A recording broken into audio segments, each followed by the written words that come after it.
Howdy, folks. Happy Thursday. It's sunny in Buffalo. Shocking. We have some stuff to talk about. Mostly in the second half of the show, we're going to look at the playoff series between the New York Rangers and the Carolina Hurricanes. But we have some news, and we'll start with the pre-show. Go ahead, Russ. All right. So Vince McMahon, who has largely been used and kind of on his own merits too, as a guinea pig in the sports world, even though it's sports entertainment, trying to navigate his way through. And so far, they've been going without fans for their shows, and they're not doing particularly great. They now are talking about going back on tour. And so with that raised an eyebrow for me, because it was like, okay, what do you mean, Vince? Are you going to go back on tour with 50% occupancy in stadiums? Are you going back on tour for pay-per-view? What are you doing? Because the first thing would be, if he's going on tour for pay-per-view, a guy who I know, Chris Harris, really good finance guy and sports fan, pointed out to me that Vince originally thought he would get 3 million subscribers for his network, and he has not gotten that. So clearly the network's not making as much money as they'd hoped it would. So now, with that network model, all the pay-per-views were running through that.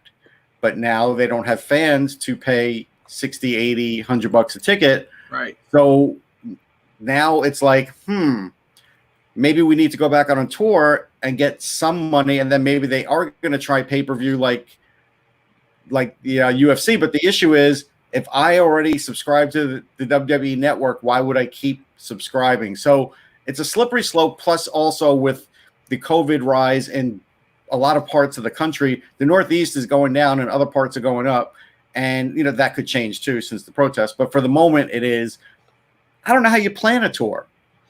Well, I mean, Jan, I would think that the WWE would be going to, they're not coming to Buffalo. They're not coming to New York, where you can't do anything at Madison Square Garden, or you can't do anything at KeyBank Center, because the state is still has limitations in terms of how many people and how many places. But he could go to Texas. He could go to Arizona. He could go to Florida, where they don't have those restrictions anymore. And I keep saying this. Everybody who opened up knew that there would be a limited spike. If it's a ridiculous spike, then we're back to square one. But everybody knew that if you opened up, there would be an increase. So I don't think that's going to shut anything down. But I mean, Vince is P.T. Barnum. That's the thing. I think he's going to go wherever he can go to make a buck. Jan? I'm not a wrestling fan. I mean, my dad used to be years ago. I haven't watched in ages. I mean, I'm not a big fan of Vince McMahon either, based upon some of the business practices and everything else. But like everybody else, as you said, people are looking to generate revenue. He's looking to also maintain interest. The football league that he was invested in is no longer playing right now, so he needs to find another medium in order to recoup some of the assets that he laid out for that league, which is going to potentially, unless things radically change, be another failure like the first league that he was involved in. Well, so I mean, to find a way to recoup some of those assets. So if you run tour, right, if you can do live action events and bring in fans and have potentially concessions and everything else, that is a way of bringing back some of the revenue that you're losing. Well, you're talking about the XFL. He's trying to buy back the XFL out of bankruptcy now, except he has this lawsuit with Oliver Luck's father, who is the commissioner. So that's a complete mess. That probably is draining him, though. Yeah, $5 million. He had a $5 million salary, and he bailed on it. He bailed on it with the bankruptcy, and now, I mean, it's if you needed more examples of how Vince McMahon is sort of like Donald Trump, that the bankruptcy of the XFL is a perfect illustration. Okay, two other things, and we have to talk about this. I've heard stupid statements, and believe me, and I'm not going political, but there's been enough stupid statements on both sides of the spectrum to fill television and radio commentary for the next year. But when it comes to sports, I don't think I've heard anything more stupid than Max Kellerman's take on hockey. And I like Max Kellerman. I've liked him on ESPN. He's a little over the top, but I've always liked him as a boxing commentator. He seemed pretty knowledgeable. And now he does a talk show with Stephen A. Smith. But he came out and, Russ, I mean, you characterized it perfectly as a lazy take. And just let everybody know what we're talking about. Yeah, basically, I mean, anytime you say on a show, I'm not trying to offend you or upset you, you are. Yes. So you know what's coming next is. So clearly he had an opportunity. It's not like he woke up that day and said, yeah, I'm going to just trash hockey, but he had an opportunity to trash hockey and maybe even help out his company ESPN in the process. So he decided to just pull out the stereotype that, well, nobody cares about hockey anyhow. And he gave the old slogan about it, and everybody knows it. I don't need to say it. But the idea was, and he's just like, nobody cares in the United States. And it's like, obviously they do. There's more. He knows. Like, it's not like he doesn't know or he's not aware. And he knows that it's worth billions, but it's just the idea that he felt like it worked with his narrative, and it was just dumb. And, and I pointed out that even Stephen A. Smith in 2010 was still writing for the Philly Inquirer and was at the Stanley Cup in 2010. And I spoke to him there. And so I knew he wasn't going to say anything because that would be pretty hypocritical of him. And he really doesn't say anything. Like, I've watched that show a few times. He doesn't really downtrodden hockey.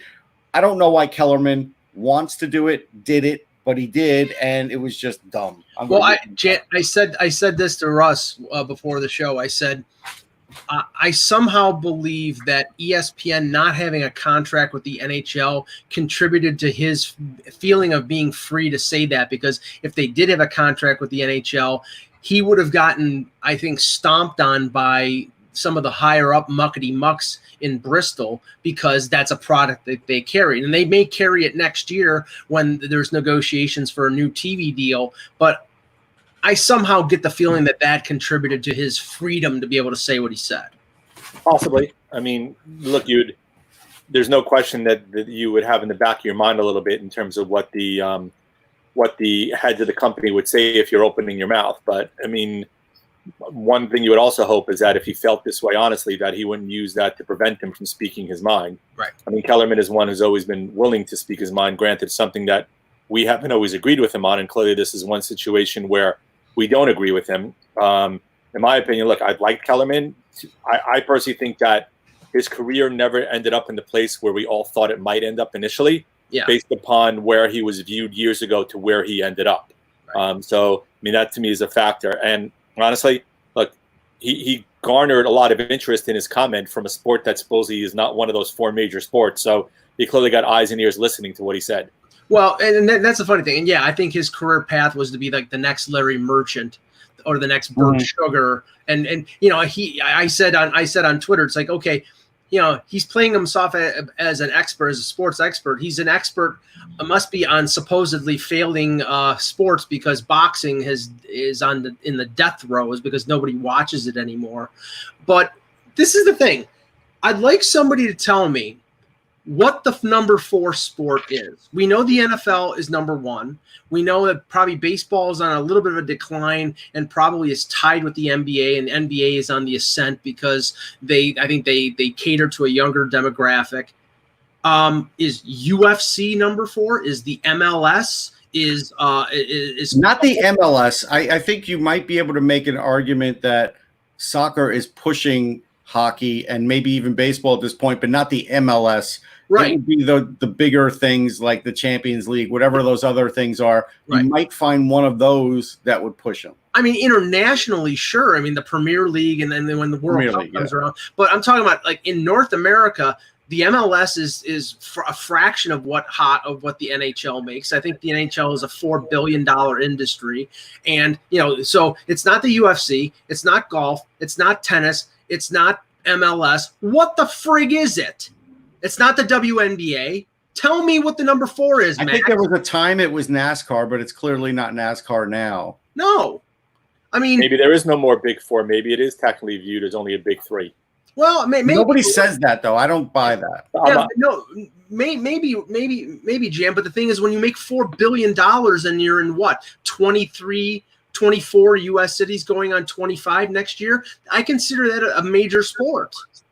Unless you're viewing it in terms of ratings and everything else, or interest level within the industry as a whole. I mean, hockey always has gotten short shrift, right? It was viewed as I don't know if it was viewed as a regional sport, but it is something that had a regional bias to it to a certain extent. And you have the hardcores, which are those of us like us who always will watch it regardless, and then you have the casual fan that may turn in periodically, but it's not something that has garnered a complete foothold. I mean, if you remember, 94, Russell, remember we've discussed this, Sports Illustrated cover, why the NHL is hot and the NBA is not. And we see how we got changed because of the strike. And that was when New York won the cup, they had a stranglehold on the marketplace, and they garnered a ton of interest.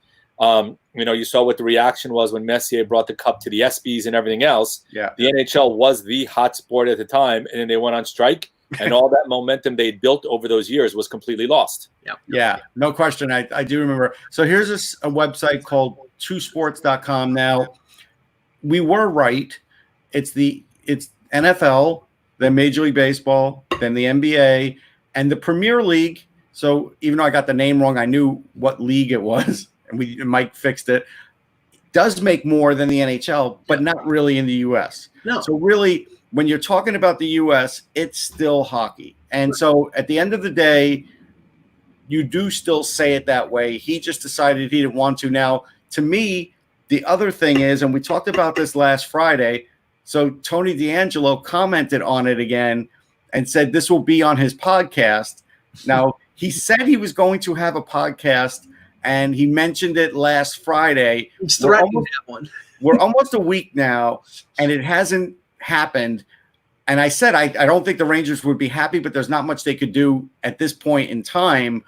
But it does seem like this podcast isn't going to happen, and he is just mouthing off. Yeah, Tony, come on the Buzzcast. We'll invite you. Come on.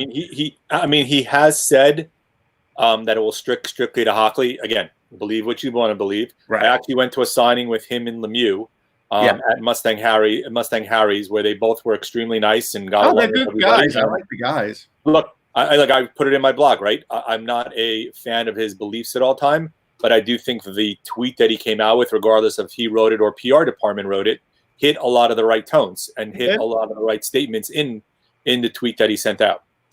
Finally, he was supposed to, just to give you the reason why there is maybe doubt why he won't have that, he wanted to talk to the fans and do like a Q&A, and that did get shut down on Twitter, and I'm sure the Rangers shut that down. So we'll see. If another week goes by, I'm going to say the podcast is DOA. And I like Tony, but again, you got to stop citing it and then not come out with an episode. That's my point. Yeah, don't wear a red hat when you're doing it. Finally, I didn't say that. Yeah, neither did I. Thanks, Mike. I can say it.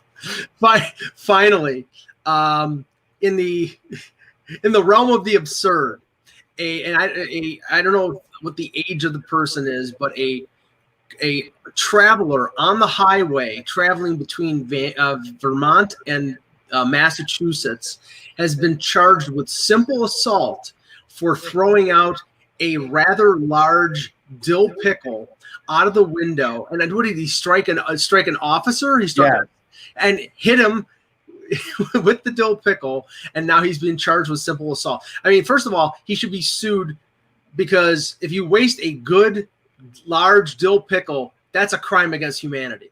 I agree with that. And again, a sizable dill pickle is a sizable object to throw at somebody. And while it won't concuss you, it could hurt. You throw that in someone's eye, you could really hurt someone's eye. So I get why there was an assault, and I also get why we're laughing about it. And there was no side of like tuna fish salad or rye bread with that.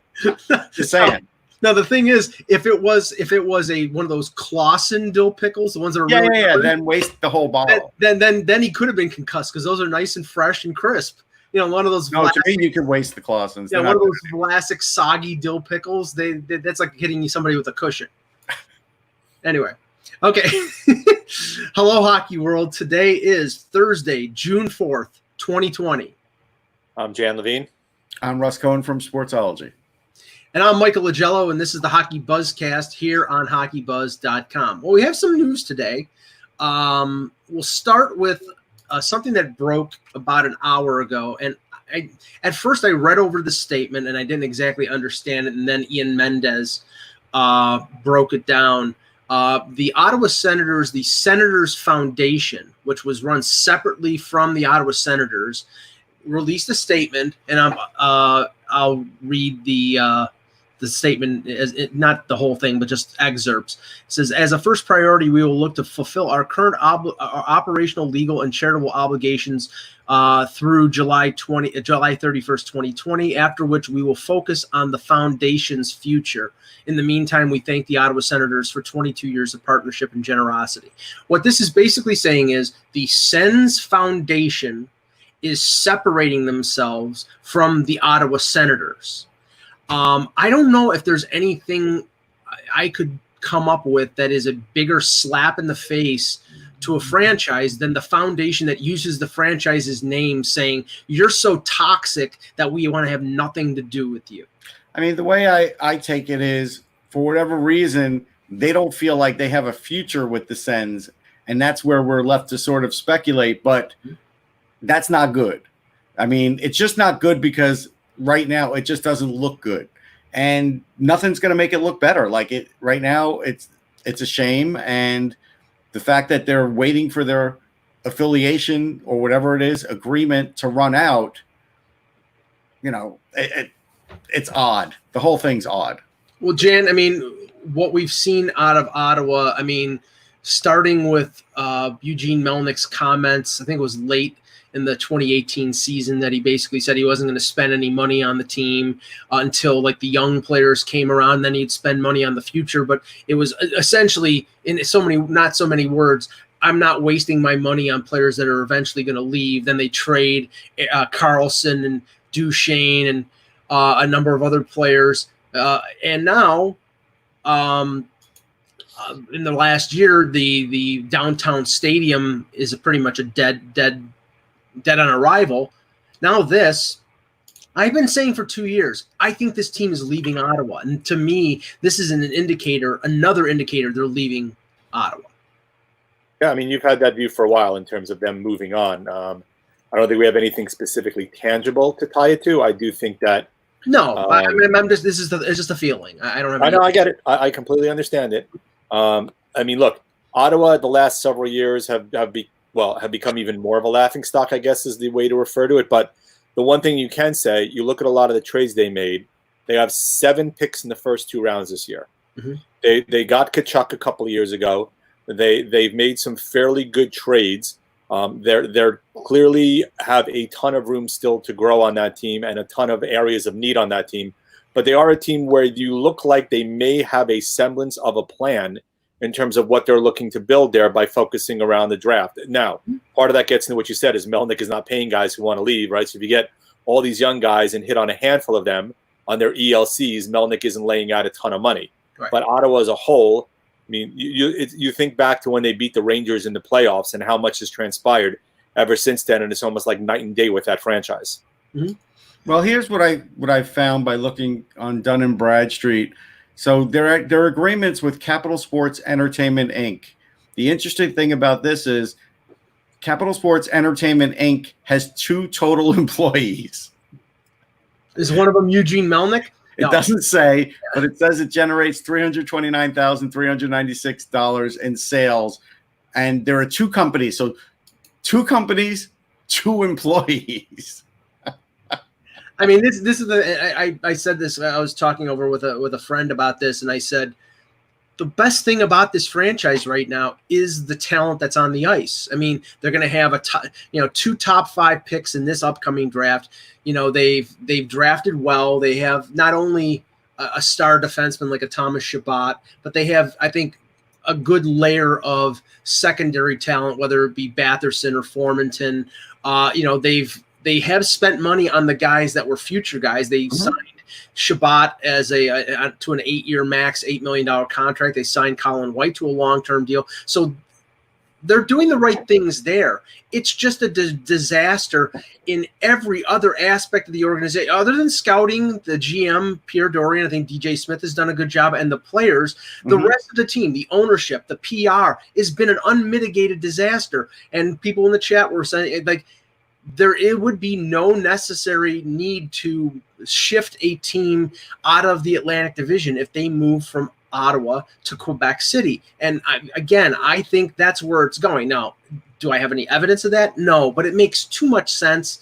And that may mean Melnick selling the team to interest in Quebec City, not to moving him himself. But, he probably needs to be financially bailed out, and that's probably what's going to happen. But this team, it continues to be an embarrassment to the league. And right now, everything's focused on, playing the playoffs in sometime this summer. So this sort of falls underneath the waves a little bit. But this franchise is an embarrassment. It really is. There's a reason why the arena has been called the Canadian Tire Fire Arena, Mike. Yeah, and it's 25 minutes outside of town on a single span of highway. I've never been there, but I've been told by people in Ottawa it's like the worst. It's worse than Sunrise in terms of being off the beaten path. Well, it's worse than Sunrise because what ends up happening is when you're driving, you're out in the middle of nowhere, and then you're kind of wondering. This is maybe pre-satellite days, and you're all of a sudden you start to see a stadium appearing literally out of nowhere, and that's why it's worse than Sunrise, because it really is nowhere. And again, I've been there about three or four times. Fans are great there. The atmosphere can be great, but it's a lousy location. And Sunrise at least has the environs around it, so you have the nice weather in Florida and the palm trees. Sure. Right. Okay. Now, Russ, you tweeted out something early this morning regarding two names that we've discussed many a time on the show. One being Ilya Sorokin, the Islander prospect goaltender who played in Russia the last few years, and the other is Kirill Kaprizov, the Minnesota draft pick who has been a star in the KHL and internationally the last few years. Tell us what you would found out. To keep everybody up with it, I probably brought it up again maybe like 2, 3, 4 shows ago, saying that it was reported, and again, I didn't report it. It was just something where CSKA had interest in Kaprizov and Sorokin. And I said, okay. Then the next day, it was like the CSKA GM said he has not had any conversations with Sorokin. And I don't remember if I said it on Sirius or if I said it on here. I remember telling Mike, GMs lie. And I'm not buying that until I see something more or hear something more concrete, because that's just an easy thing to say, just parsing words. Well, this morning about 5 a.m., I heard that CSKA is indeed talking to Ilya Sorokin, and Kaprizov is dead set on playing in the NHL, so that seems like a fait accompli now. But he still may need to hire an agent and still may need to work out a contract. We don't know about that part of it with Kaprizov, but as far as with Sorokin, yeah, now it's gotten to the point where he's at least talking to the club. And I'm telling you right now, and I know you brought this up when I brought it up the other day, if he's negotiating a contract with them, they're not going to let him out of it. If he negotiates a contract, in the Swiss League and one of the other leagues, sure, they will let him out of it. But I don't believe CSKA would let him out of it, because who knows, with the money they would be spending on Sorokin, who their backup would be. It would ruin their season, essentially. So, again, I think it's a 50% chance he's coming to the NHL, and that's the way I have felt for months. Right. It was written about maybe 2-3 months ago as if it were a slam dunk. This has nothing to do with Lou, other than if Lou is trying to be tight with his rules, he's going to have to loosen up. Otherwise, he may not get the guy for another year, if ever. So you have to always look at that, because, again, this guy's a top star in that league. Right. He can make good money in that league. That league is starting in September. He can't play now until maybe October, November, December, January. Now, all of a sudden, that league looks attractive to him again, and that's a problem for the Islanders. Now, Jan, I think it has something to do with Lou, because like I said previously, Lou took a very hard line on Austin Matthews when he was negotiating his ELC. He was the top overall pick. He wouldn't give him like all the bonuses. And at some point, I think Brendan Shanahan went to Lou and said, just give it to him, because, he's going to get these bonuses one way or the other, and we're going to end up paying one way or the other in the long run. In this instance, I think you have to guarantee Sorokin that he's not going to be sent down to Bridgeport for half a year. They, right now, if they let Grice walk, they don't have a number 2. So I don't think it's really a question, but you know that these European players, these Russian players, have European reassignment clauses, and if they go down the AHL, most of them want to go back to Russia or go back to Sweden or whatever because they can make more money. So I think if they give him that guarantee, he'll sign it with the Islanders. If not, I think it's like Russ said, it's 50-50. He goes back to Russia. Well, we've been talking about this for a while. I think for several months we've all had a similar view. I know Russ has been pretty adamant in terms of that if Lamoriello doesn't give him this clause, he's definitely going to go back. I mean, part of what we discussed also is the rationale for letting Robin Lehner walk and signing Semyon Varlamov was to use that relationship between him and Sorokin as a mentor-mentee type of relationship to entice Sorokin to come over when his contract is done. The other piece of the puzzle you said also, Russ, and we'll probably get into it in a bit, what James Myrtle wrote, is the timing of when the league is going to start. Right. You know, that September start time frame is a vast difference compared to what might be in January. I mean, the other piece of the puzzle we do have to consider, though, is when the KHL season might end vis-a-vis when the NHL season might end now, right? So he technically could start in September. They could be done in March, April, and you're at that point in time only mid-season in the NHL season, and he still could potentially come over then and play half a season after having fulfilled his obligations to Sixa if he wants to go that route. So that's another piece of the puzzle that we hadn't considered, but now is a major factor depending on timing of when the league start and end. No, it's a good point, and we do have breaking news from Larry Brooks. He said, according to his source, the 4 playoff rounds following the play-in are all going to be best of 7s. Okay, so the players won.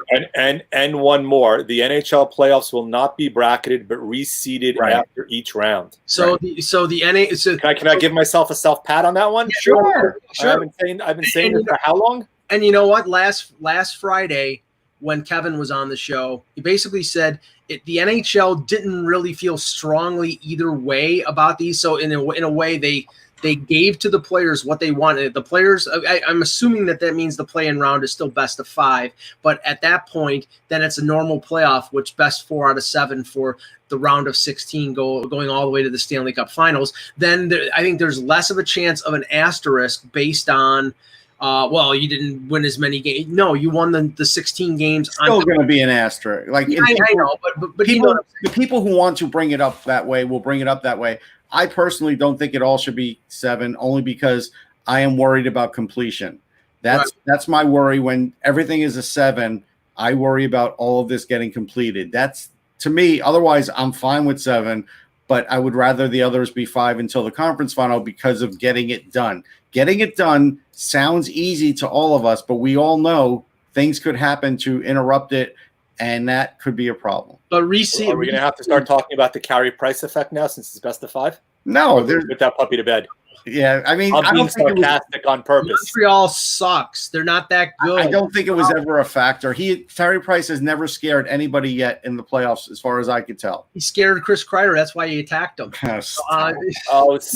Stop. If I have to hear that one more damn time. Yeah, the stick across the skate had nothing to do with it. I know. I'm just kidding. Going back to the Myrtle. I'm dropping off. I'm done, Mike. You pissed me off. I'm done. Bye. I'll call you for the next baseball podcast. Unarmed combatant, Mike. Don't forget that. Okay. Now, going back to, you referenced the Myrtle article in The Athletic.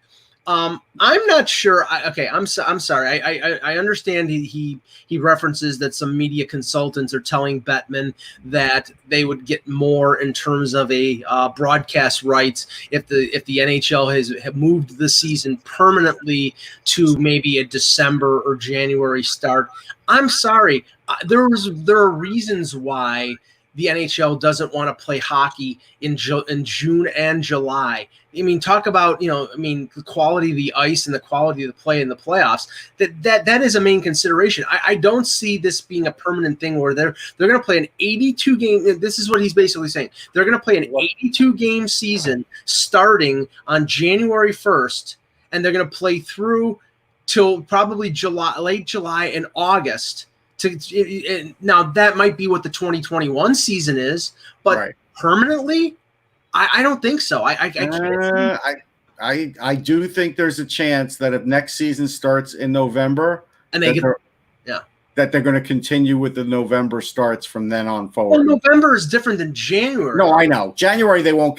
That would be a one-off. But I still think January 1 is the start date. I said this about a week or two ago. I do think the Winter Classic is the way you have all the pomp. Oh, they're not going to do that. Russ, look at the timing. It makes a ton of sense. It really, logistically, it doesn't make a ton of sense because now the biggest problem that you would have with that is you would have to get 70 or 80,000 people allowed to be somewhere, all buying tickets at $175 a piece, with the hope that the season starts January 1st and you don't have to change the date. I'll give you a solution to this, because next year we know there's not going to be a bye week and there's not going to be an all-star break. So if you're going to have a Winter Classic, you don't start the season with it. How about the Winter Classic in between the 2 weeks between the NFC? Right. That's instead of the all-star game would make more sense. I can understand.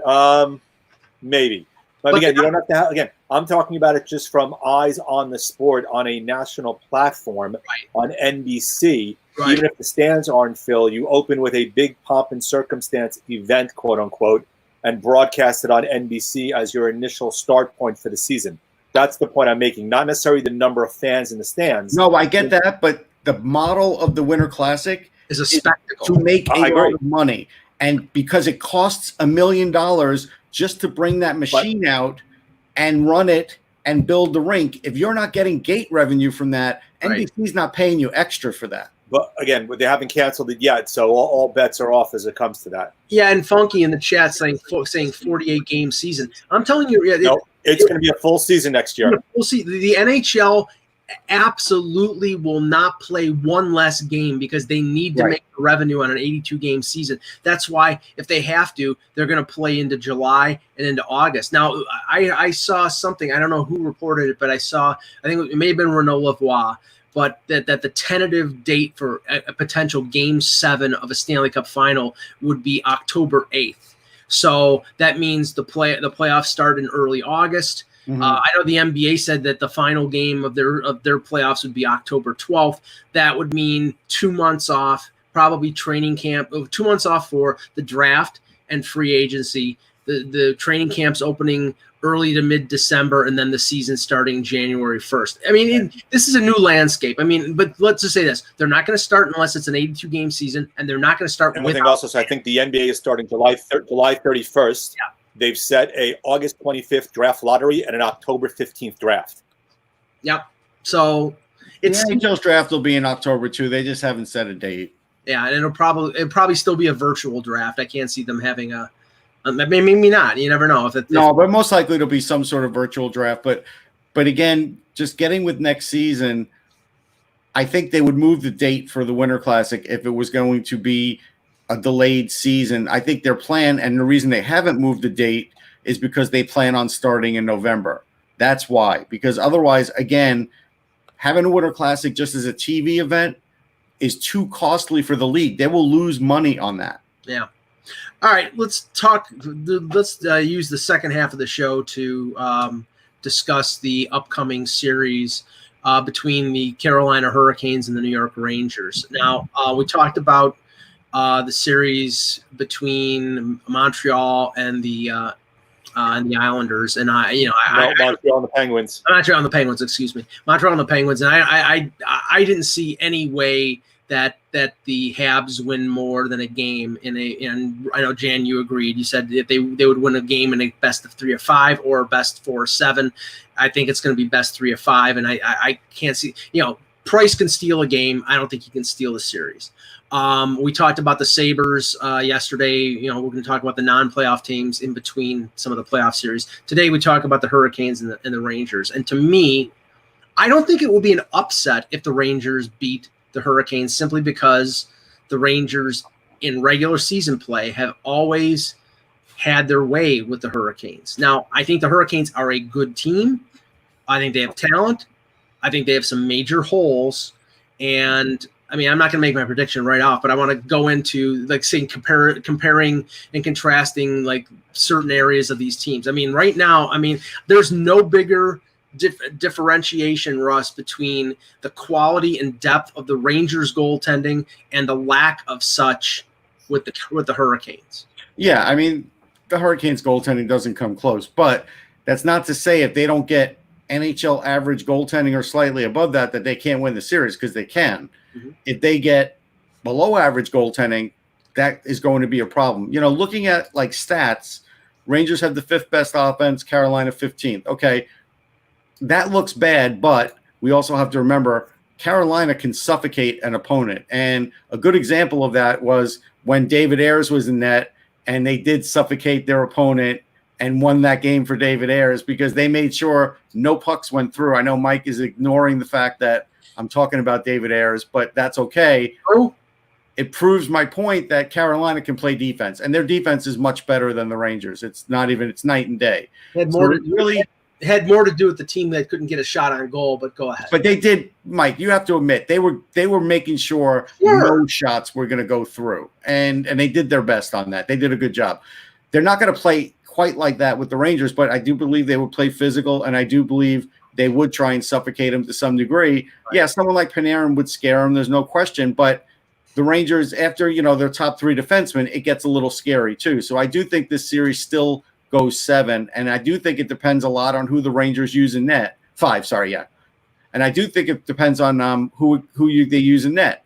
I think Quinn will be stubborn and he'll go with Shesterkin, but again, he's got no momentum behind him and he's never played in an NHL playoff game, and so I don't know if Carolina would fear him. I think they'd actually fear Lundqvist more until they saw that they could beat Lundqvist. If they saw early on that Lundqvist was playing on his game, that would definitely get in their heads. But again, I fully expect Quinn to go with Shesterkin because Quinn is stubborn. Jan, let me use another sport and another sporting event that I'm sure you're well aware of.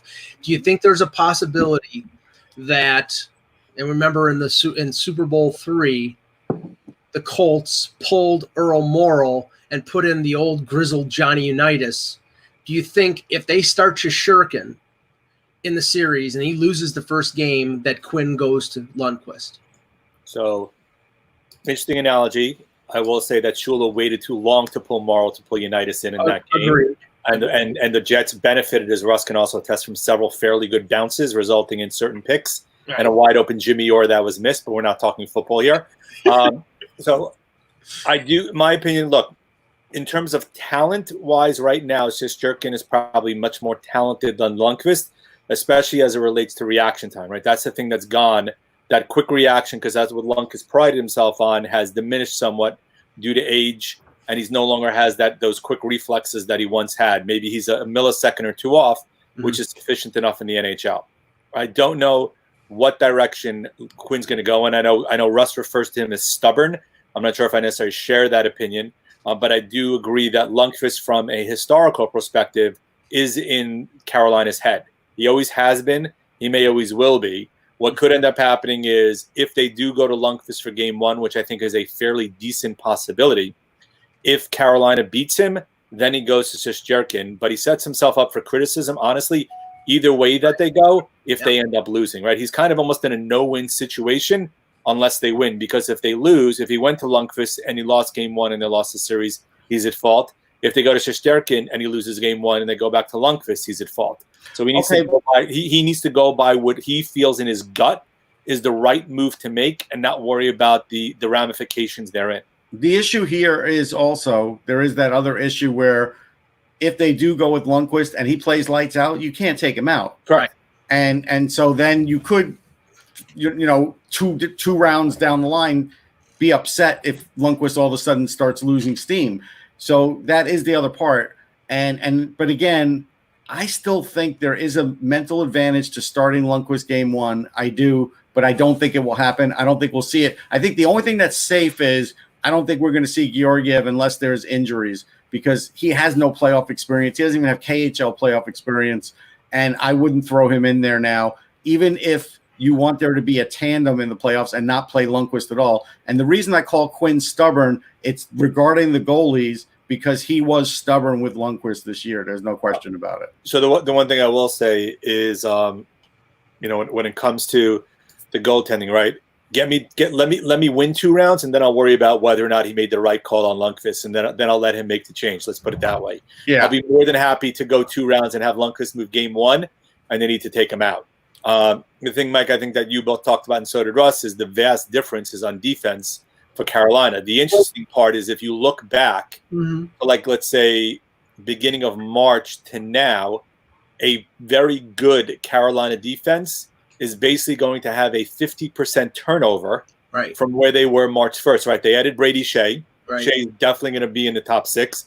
They're going to get back Dougie Hamilton from his injury, and all signs point to their acquisition of Sammy Vatanen also being in the lineup. So Brett Pesce is obviously out. You're going to probably sit Trevor Van Riemsdyk, but you're looking at a very good defense getting a 50% turnover in terms of their blue line for guys that have not played together. Most together during the season. I don't know about them sitting Trevor Van Riemsdyk because Trevor Van Riemsdyk is a righty, and I think with the breakdown it would be 3 left and 3. I think the odd man out could be Jake Gardner because Jake Gardner fell out of favor with them, and they like Edmondson. I mean it's a nice problem to have, but like I said, I think they're going to get 2 of those 3 defensemen, Pesce, Hamilton, or Vatanen back for the playoffs. Obviously, Vatanen was out, I think, for a month or so before the trade. So he'll be. But even Shea got playing time with Carolina. It's not like he doesn't know these guys. I agree. I'm just saying is he hasn't necessarily played with Hamilton. He hasn't played with Vatanen. We don't know what the pairings are going to be. In terms of who he ends up playing. So if he ends up pairing with Hamilton, those guys haven't played together before. I don't think they would do that. Anyhow, I think Shea would either be on second or third pairing, and I really do think he's going to be used as their physical go-to guy for that, to be out there to punish. How would you put the pairs? Would you put Slavin with Hamilton? Yeah, I would put Slavin with Hamilton. I think they had Shea and Vatanen. Yeah, I think they had Slavin with Hamilton for most of the year. That's lock, and I probably would. I would at least see how Shea and Vatanen look in practice. If not, I could change it up. And then who are you going with after that? Van Riemsdyk with whom? Who is their other defenseman? Joel Edmondson, Hayden Fleury? Edmondson. It's Edmondson because he's got playoff experience and he's physical. And so Gardner is the odd man out, basically. Gardner's the odd man out. Yeah. Okay. And if one of those other injured players can't come back, then I think they would lean away a little bit from Hayden Fleury because Hayden Fleury is still young and he did play this year. But Jake Bean won AHL Defenseman of the Year. They could be willing to give. I think they've really soured on Jake Gardner, and I may not do anything good for them in terms of trying to trade him after the year because he's got 3 more years left. But I think he was a disaster. He was like minus 24 for them. So, another area that I think Carolina has the edge in is faceoffs. I think hold that because I want to go back to Carolina. Go back to goaltending on the Carolina side, because while the Rangers have the embarrassment of riches in terms of the choices they have, to me, it's like James Reimer and Peter Mrazek is like death by firing squad or death by hanging. I'm not impressed with either one of them. Reimer going back to Toronto, but Reimer in 25 games had slightly better goals against and slightly better save percentage. But I think they would go with Mrazek because Mrazek got most of the bulk of the work and did play in the playoffs for them last year. I don't have any confidence in Peter Mrazek in a playoff scenario, Russ. No, but again, he just has to play NHL average for this team to win. If he's below average, then they're in trouble. So even though we don't love Mrazek, he could string together some games. It's not impossible. I just don't think he'll string together 3 quickies and knock the Rangers out. So I think the Rangers will. I just think this series will run its course and go, the entire length because of their goaltending going up and down. That's what I think. Now, going to faceoffs, I mean, Stahl is a very good faceoff guy. I believe Aho is over 50% guy. Yeah. They do have that advantage. Yeah, there's no question to me they have that advantage, and Trocheck's not bad either. That to me is a big thing, especially if you want to talk about the offensive zone starts. I could see Stahl getting an awful lot of faceoffs and maybe more time than Trocheck at times in games if that's becoming valuable, because that's something that means something to Brind'Amour. Those kinds of little things like that is like what Brind'Amour is after. Interestingly enough, the power plays aren't all that different. Like the Rangers are 22-9, Carolina's 22-3. So it's not like there's a big advantage there. But another advantage for Carolina is they have a 4.1% scoring for shorthanded goals, which is better than the Rangers, who's improved a lot. at 3.5, but you could see why. Jordan Staal is another reason why that's a big thing. And then as far as power plays defended, it's a big difference. Carolina's at 84%. Rangers are at 77%. Mm-hmm. So, and then shorthanded defending, that's where it goes. Actually, it still goes to Carolina, surprisingly. 98-1 to 97-4. So even with that goaltending, Mike, they still are able to lock down their defense. And at the end of the day, in a short series like this, unless Panarin goes crazy and Zibanejad goes crazy and Kreider, owns the crease, you could see why Carolina can stay in this because their defense could keep them in this. Staal is a 54.4% face-off guy. Surprisingly, Aho is at 46%. Oh, okay. He's not very good. Trocheck was a little over 50%. So, yeah, sort of a mixed bag. I mean, I think you're right. The defensive zone starts when they have the last change. Stahl's going to take every face-off. Yeah, so they can get the puck out of their zone. Yeah. But honestly, I don't think that there's a distinct advantage, Jan, when it comes to Carolina up the middle against the Rangers because Zibanejad is a big body. They'll probably try to match. I don't have to try to match up power versus power, meaning Aho against Zibanejad, because I think Aho's a little smaller a player and Zibanejad could maybe dominate him physically. They may try to use Staal against Zibanejad, and Staal is slower, so I think that's an advantage for the Rangers. I mean, it depends on how. I mean, the big battle there might be Staal versus Hedl, right? You have to figure Hedel's going to be their third line center. Okay. Strome had a very good year. I mean, you look at the lines, right? You look at if it's Fogle, Trocheck, and Necas versus what could be Panarin, Strome, and probably going to have the KZB line together on the first line, right? So your second line winger on the second line is most likely going to be Jesper Fast, who is defensively responsible. Right. So to me, that's kind of an edge right there. You figure Hedl will be your third line center, so that should be interesting. And then we talked about what's going to happen with the fourth line center. That's going to be I wrote about could Elias Anderson be that fourth line center? To me, I think Brett Howden is better served to play wing, but Carolina could use Nino Niederreiter as the fourth line center. So their depth is very good. To me, a couple things. So you talked about faceoff. The Rangers this year have been horrific in faceoffs. I've been talking all year. They need to get Brad Richards working with those guys a lot more. He helped a couple of guys. He's in the Hamptons right now. I doubt he's working with them. Well, I'm more in general. They need to be working with those guys, right? Same, they've had Messier back at times to help. They need to do a much better job. But there are ways if you lose a faceoff to recover, though it's not the optimal, especially in your own defensive zone.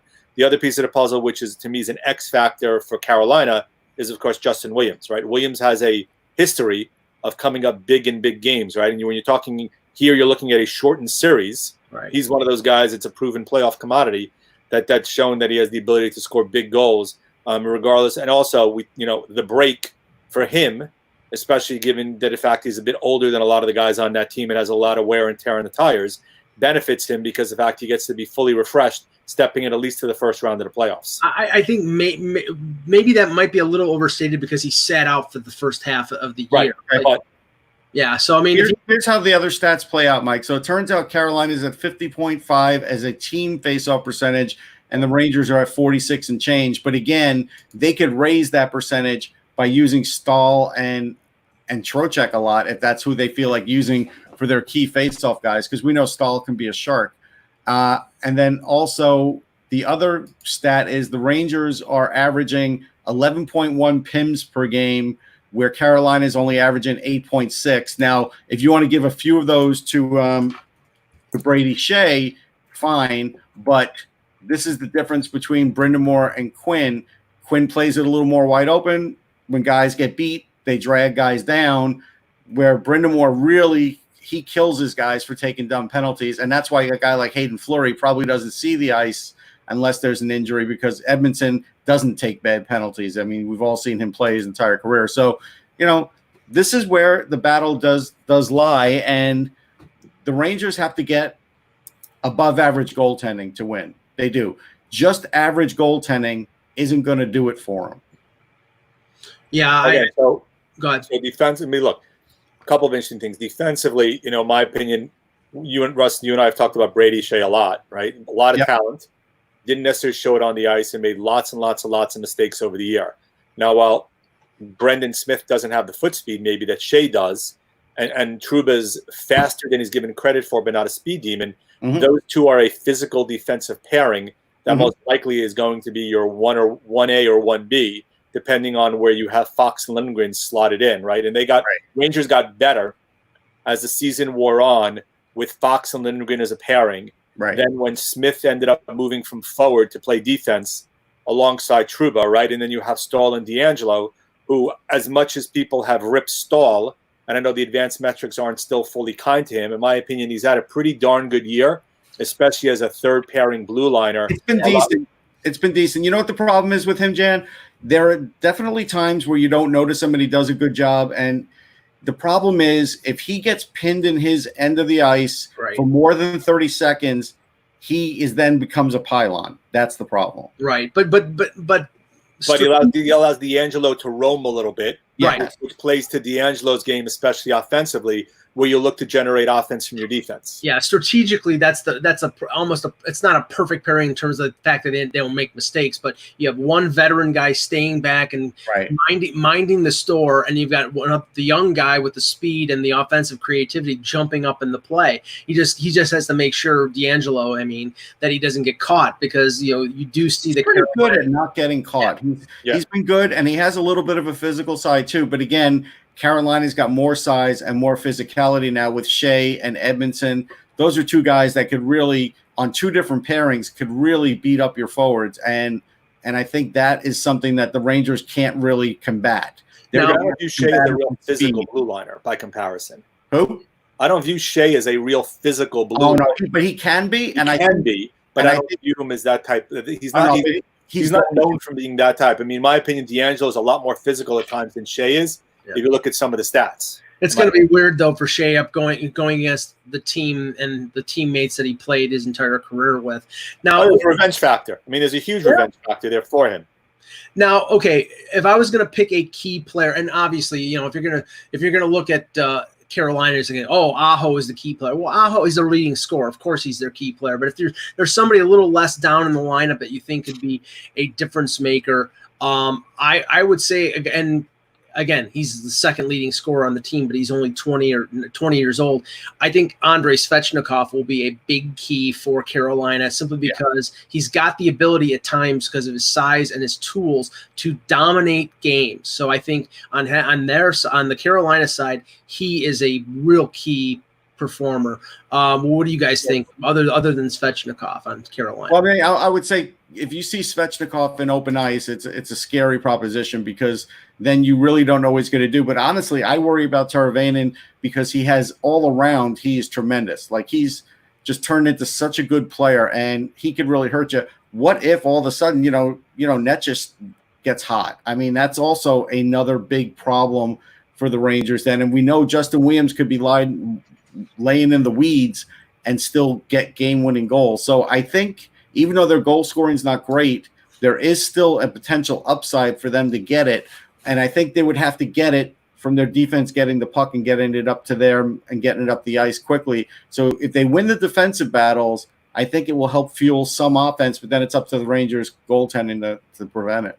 Jan, who do you think is a key performer for? Look, we talked about Aho. Svechnikov is, a lot of us as a Ranger fan hope that Kakko develops into Svechnikov, right? That's the hope in terms of his upward potential, is where he becomes. I think Svechnikov is almost underrated based upon how good he is, and as Russ talked about, Teravainen gets lost in the mix sometimes in terms of on that team and in general, because he is so good. But Netcash is one of those guys we talked about, and like I said, we talked about Justin Williams as being an X factor, and then the bottom guys. What can Jordan Stahl provide you, based upon being the veteran status that he has, and he's been a proven performer in the past.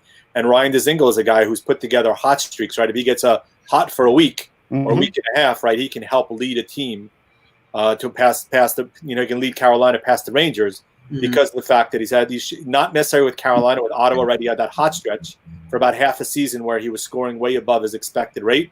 That's something at least you've seen in the past that he's got.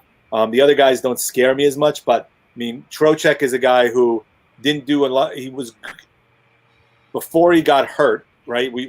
He had a ton of talent, and he was really ascending in Florida. Ever since the injury, he hasn't had that ability. He hasn't shown the ability to recover from where he was. but we do know that he's got a tremendous amount of talent, which is part of the reason why Carolina went out and got him from Florida, besides the fact that Florida was just cutting payroll and wanted to get rid of some money. But Carolina got a perfect guy to step in as their number 2 center now. And the layoff may help Trocheck. Now, on the Rangers, in terms of obviously Panarin and Zibanejad are key performers, but I'm talking somebody a little bit with lesser of a profile. And you have to include Trouba in that because he's their number 1 defenseman. He's probably going to play 30 minutes. I would say it's Adam Fox in his rookie year, and with the fact that they traded Shea, Adam Fox is probably going to play at least 25 minutes a night and depended on heavily to, lug the puck up the ice and play defensively responsibly. And it's a lot for a 21, 22-year-old kid, but he's a very good defenseman already. Yeah, I mean, Fox will definitely get some points. I think for the Rangers, you're hoping for production from Buchnevich because anytime you get extra production from him, sure, it's a really good day. If for some reason the fourth line does get some work and you can get Gauthier around the net, that is a kid that's hard to get out of the crease with a great shot. I mean, a great shot. He won't get a lot of ice time, but it doesn't mean he can't pop in a couple goals. The worry is here whether Kaapo Kakko can actually even play, right? Because he's got that 2 underlying conditions, and we don't know if he'll be cleared to play. He hasn't had a great year anyhow, so I'm not sure what the impact of him will be, even if he did play. I mean, his foot speed has not been good this year, and unless you get him on a stretch pass or he finds the puck around the net with not too many guys on him, that's the only way he really scores. So that could be an issue if Kakko can't play. Who's that guy going to be? And maybe Jan's right; it might be Elias Anderson. After all this time, he could be a guy that steps in. But I still look at Gauthier, and you have to look at Buchnevich because he does have too much skill to not become some sort of factor. But again, I do feel like with Quinn's system, Buchnevich goes through these stretches where he looks great, and then they tinker with him, and then he doesn't look great. Jan? So a couple of things. So Vince Mercogliano, who writes for USA Today and also the Westchester Gazette, Gannett newspapers, he came out with an article just before while we were talking that he reached out to a couple of doctors who view that Kakko may not be at any more risk, potentially, than anybody else going into the playoffs. So there's a fairly good possibility that he will suit up. Granted, nothing determined, nothing decided yet, but that's just out there that it's a possibility. We talked about Shea having a revenge factor. Well, Gautier's been pining for playing time. He most certainly should be in the lineup, right? He and McKegg, in my opinion, made 2/3 of a really good fourth line when we were together. A line that can grind, hold the puck, cycle, create opportunities. If you put Anderson there, granted his foot speed wasn't the best, but it does lengthen that lineup a little bit, especially if you have Howden, Hedel, and Kakko as your third line. Buchnevich finally showed some signs this year of putting it together. Look, my opinion, he's an old young guy because I think everybody views him as being older than he really is, but he's not that old, and there's still a lot of upside. And with Kreider back, you have that KZB line reunited, and then you have the Panarin and Strome have been a great combination, along with Fast as a defensive ballast. So there's a lot of guys up and down that lineup that can produce. To me, it's going to sound weird. If I can get something out of Brett Howden as the third-line winger who can give you something where I haven't seen it before, and I do think he's better suited to play wing rather than center. I do too. That helps that lineup tremendously. And what you can do also is you can have him take some of those defensive draws because he's halfway decent at times in his own zone taking draws, and he allows Hedel to slide off center in the defensive zone and then shift back in the offensive zone back to center. Yeah, Hedo's a good wild card. I really don't know what to expect from him in a playoff situation. I think he's going to have to earn his time. He'll get a certain amount of ice time because of where he plays, but if he's not producing, I could see Quinn juggling a bit, and that's, depending on how the series is going. It's good about Kakko, but again, what do you think Kakko's effectiveness is going to be? Like, I don't think he's going to be a big factor. He's been skating with Alexander Georgiev so far, suppose, the last couple of weeks, right? And I do think you saw some signs towards the latter part of the season before the season was delayed by the pandemic that he was starting to put it together a little bit. Granted, he needs to, in my opinion, to be in a little bit better shape. He needs to get a bit stronger. Honestly, in my opinion, get Barbara Underhill on the phone after the season ends. Look at all the good work she did with Brian Boyle and those guys. Mm-hmm. They need a skating coach for a couple of these guys to increase their speed a bit. she's a Leafs property. Sorry, Jan. Yeah, you can't. I mean, somebody like Underhill, right? I know they're working out with Ben Prentice's camp. Hopefully he can bring somebody in that'll gives them some drills to increase their foot speed. You look at the difference she made in Boyle's game. Yeah, you can't. It's funny. She can't cure everybody. She has. No, but you can get better, right? You can get incrementally Matthew Strome. Yeah, he could probably get a little better. I will say we don't see it often, but anytime Greg McKegg scores, he makes a maple leaf while he gets the goal as a rip to the Maple Leafs for giving up on him. But no, I'm just kidding. Hey, look, I think McKegg had a decent year as a fourth line player. He has had a decent year. Brought a little bit. He's a guy I wouldn't mind bringing back next year, right? Then, right. I mean, and granted, the thing we have to talk about, as we said, there's 28 skaters per team. Yeah. You talked about Jake Bean being one of those guys that could be added. There's a handful of other guys that could be interspersed in the lineup depending on what happens as the series wears on. That's where Carolina has the edge. Carolina's got more guys they could add than the Rangers. Well, I can't wait for the peace, love, and understanding that Brendan Lemieux brings to this series. Okay. And one thing we didn't talk about, right, is the length of the suspension, right? We don't know how many games, right? He would probably be that fourth line or third line player, that other off winger on the bottom six, but we don't know if it's going to be a 1, 2, or 3 game suspension. He's definitely not starting the series. We know that. After his ridiculously stupid hit on Jonas Donskoy, that was completely unnecessary. Okay, so let's say he's good on a podcast, or allegedly. Anyhow. So let's make a prediction, and then building up the hype there, Russ. Building up the hype. Let's make a prediction, and then I got one more little bit of news before we end the show. Okay. Russ, what do you think? I mean, end of the day, I still think Carolina will win this series because I still think I'm going to say that they should have used Lundqvist or used him more. And I could see Quinn waiting just till the last possible minute to use him, if at all. So I think I'm going to go 3-2 Carolina. Jan? Inverse. I'm going 3-2 Rangers. Carolina most certainly has a big edge defensively. I don't think there's any question about that. Offensively, Carolina is better than we give them credit for. But I do think, though, getting back a rested Chris Kreider for the playoffs is going to be a huge factor. His ability to screen on the power play is going to be huge, in my opinion, and leave Gillette, Panarin, and Zibanejad wind up and take the shot from either dot. And I do think that you will see a switch in goal. I don't know which way you'll see that switch, but I do think you'll see a switch in goal. But I do think the Rangers have. I do think. Look. Would it shock me if Carolina won? No, not in the slightest. Granted, they're the higher seed by a handful of points, not by a wide stretch, by any stretch of the imagination. But I do think the Rangers get a slight edge overall, just in terms of offensive talent by comparison, and definitely between the pipes. Yeah, I think the big key to this series is how healthy Dougie Hamilton will be coming back for Carolina, because if Carolina's power play is operating on all 8 cylinders, that they are really good, and he had a fantastic year, but I don't know how well off he will be coming back after the 3-month break. I'm not sure how healthy, if he's 100% or close to it, he will be. Why can't it be a V6 turbo? Why does it have to be a V8? I don't know. I'm just using. I'm just curious. Sorry. I agree with Jan. I think it's going to be Rangers in 5. That will bring me incredible glee, rubbing my hands together, watching Thomas Dundon's team go down to defeat.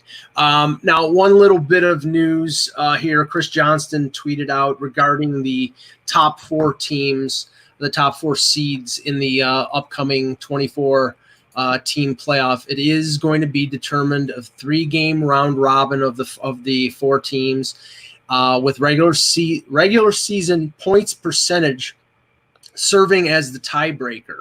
So that means if that there's at least a little bit of a nod to St. Louis and to Boston, that if they more so Boston, in my opinion. So the question I have is, can Boston even be headed, given that they were 10 points above everybody else in the division? Well, they'd probably have to lose 2 games to not finish. Even if they lose 2 games, is that going to be enough from a percentage perspective? Well, it's only for the tiebreaker. It's not going to be for. It's only for a tiebreaker, Jay. Yeah. Okay. So if they go 1-2 and another team goes 2-1, then they're going to matter. Yeah, I got to admit to you guys, I my opinion on this. I'll reiterate it. I vastly disagree with this. Look, I said you want to reseeds 2 through 4 and have the round robin have an impact in the East and 1 through 4 in the West, given how close those teams were. Yeah. I can agree with that. I just think that's unfair for Boston, given how far ahead. Oh, it is. Yeah, we've said that all along. There's no. I agree completely, and I'm telling you right now, the biggest